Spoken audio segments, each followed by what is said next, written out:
Two people can spend the exact same amount of money this month, same total, down to the cent, and one of them will be meaningfully richer a decade from now. Not because they earned more, not because they got lucky, but because of a distinction almost nobody has ever explained clearly. What I'm about to show you is something most people confuse their entire lives, and the confusion is expensive. Frugal and cheap get used like they are the same word. They are not even close to the same idea. One of them is a well-building strategy used by self-made millionaires for generations. The other one quietly keeps people poor while making them feel responsible for it. By the end of this video, you'll never mix the two up again. And more importantly, you'll know exactly which one you're actually been practicing. Section 1. By being cheap makes you poorer, not richer. Here's the trap that looks like saving money, but is actually the opposite. Being cheap means one thing above everything else: choosing the lowest price, regardless of quality, regardless of durability, regardless of what it actually cost you over the time. It optimizes for a single number,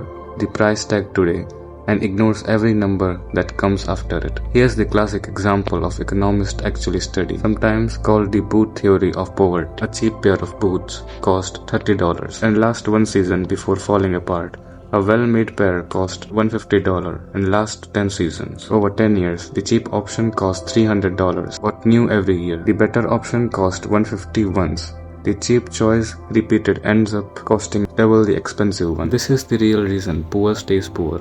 Not from spending too much, but from spending in a way that seems responsible and isn't. Being cheap also shows up in a way that aren't about product quality at all. It's the person who won't spend $50 on a course that would directly improve their income, but will happily lose hours of unpaid time doing something ineffectively. It's avoiding a $20 tool that would save 5 hours a month forever because $20 feels like too much in the moment. Cheap isn't thinking long term, it's reacting to the sticker in front of you every single time with no views of what happens next. Section 2. What frugal people actually spend their money on. Now here's the other side. Frugal looks similar to the surface, careful with money, avoiding waste, but the mechanism underneath is completely different.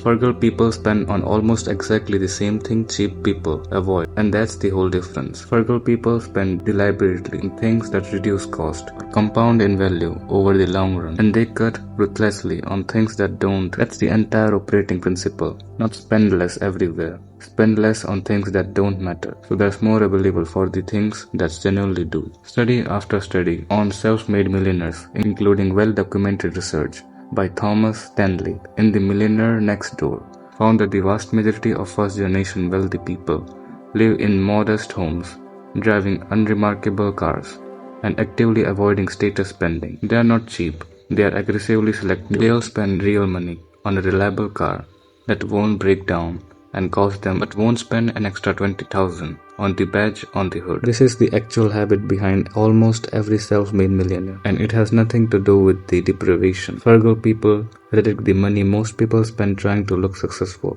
into the things that actually make them successful. Investments, skills, tools, and time. It doesn't look impressive from the outside. That's precisely the point. The compounding happens quietly, off camera, while the cheap and the status-driven both spend themselves into a very visible, very permanent standstill. Section 3. 3 things worth spending on. 3 things never worth it. Let's make this completely concerned. 3 things categorized genuinely worth spending real money on, and 3 things that almost never are. Here's the exact list, the specific things worth paying for, and the ones that quietly drains you. Worth it. Number 1. Anything that saves you significant time, repeatedly.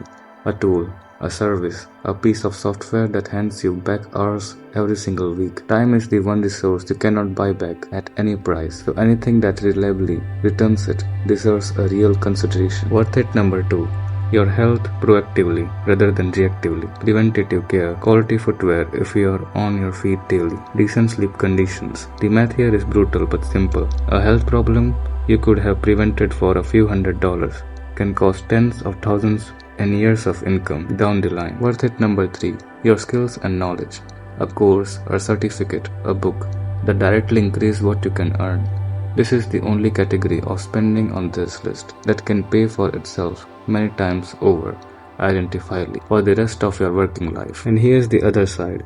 The three that almost never justify the cost. Never worth it. Number 1. Anything bought specifically to single status rather than provide function. The premium badge, the logo, the version that does the same thing as the cheaper version but costs 3 times as much because of the name of it. Never worth it. Number 2. Convince you don't actually need. Paying extra for speed or erase on something with 0 time pressure, where slowly or slightly less convenient costs you nothing real. Never worth it. Number 3. Anything bought to fill an emotional gap rather than genuine need. This is the hardest one to be honest about.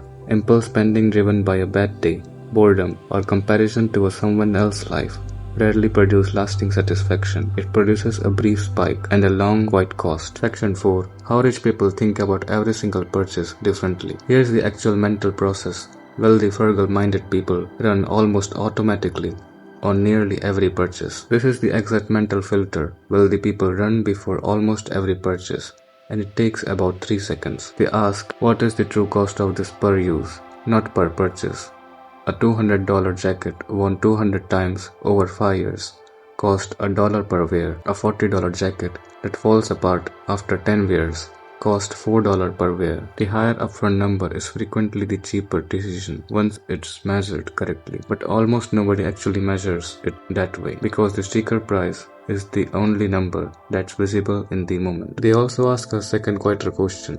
Does this purchase move me closer or further from the life I actually want? Not the life that looks good to other people, the one they are actually building. A wealthy, frugal-minded person can walk past an expensive item without a flicker of temptation, not because they are disciplined in some superhuman way, but because the item genuinely doesn't connect to anything they are trying to build. This is the difference between willpower and enlightenment, and enlightenment is the one that actually lasts. The real distinction: cheap people react to price, status spenders react to image, frugal wealthy people react to a longer question entirely: cost over time, and whether the purchase serves a life they are actually chosen. The question runs consistently over decades. It's a huge part of whatever separates people who accumulates real wealth from people who accumulates nothing. Section 5. The mindset shift that makes every dollar work harder. Here's the shift underneath everything in this video. The one idea that, once it clicks, changes how every future purchase feels. Everything in this video comes down to one shift in how you see every single dollar. Every dollar you hold has 2 possible futures. It can be spent once and gone, or it can be positioned, saved, invested, or used to buy something that reduces future cost or increase future income, so it keeps producing value long after the moment it left your hand. If this video changed how you will spend your next dollar, this channel exists to keep doing that exactly. Being frugal was never about deprivation. It was never about saying no to everything. It was about saying yes deliberately to things that actually compound, and no without guilt to everything that doesn't. That's not a smaller life, it's a more international one. Drop a comment telling me one thing you have been cheap about that you are going to reframe starting today. I read every single one.